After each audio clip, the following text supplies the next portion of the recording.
மாண்புமிகு பேரவைத் தலைவர் அவர்களே, தமிழ் நமது உயிர் மூச்சு, தமிழ் மொழி நமது அடையாளம், தமிழ் பண்பாடு நமது பெருமை. அதனால தமிழ்த்தாய் வாழ்த்தின் மரியாதையை பாதுகாப்பதில் தமிழக வெற்றிக் கழக அரசு ஒருபோதும் சமரசம் செய்யவே செய்யாது.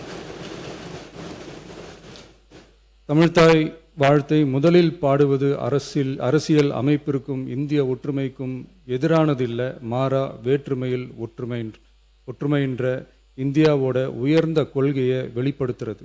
மேலும் தமிழ்த்தாய் வாழ்த்தை முதல்ல பாடணும்னு சொல்றது அரசியல் சம்பந்தமான விவாதமா மாறணுங்கிற அவசியமே இல்லை. இது தமிழர்களின் பொது அடையாளம், நம்மை வேறுபடுத்துவதல்ல, ஒன்றிணைப்பது. மாண்புமிகு பேரவைத் தலைவர் அவர்களே, தமிழ்த்தாய் வாழ்த்தின் கண்ணியத்தையும் தமிழின் தொன்மையையும் தமிழர் பண்பாட்டின் பெருமையையும் பாதுகாக்கும் இந்த உயரிய பணியில் இந்த சட்டமன்ற பேரவையில் உள்ள அனைத்து உறுப்பினர்களும் கட்சி வேறுபாடுகளை மறந்து ஒன்றிணைந்து அனைத்து கல்வி நிறுவனங்கள், பல்கலைக்கழகங்கள், அரசு அலுவலகங்கள், பொதுத்துறை நிறுவனங்கள் உள்ளிட்ட பொது அமைப்புகளின் நிகழ்ச்சிகளிலும் தமிழ்த்தாய் வாழ்த்து கட்டாயமாக முதலில் பாடப்பட வேண்டும் என்று கொண்டுவரப்படும் இந்த தீர்மானத்திற்கு அனைவரும் ஆதரவு வழங்க வேண்டும் என கேட்டுக்கொள்கிறேன்.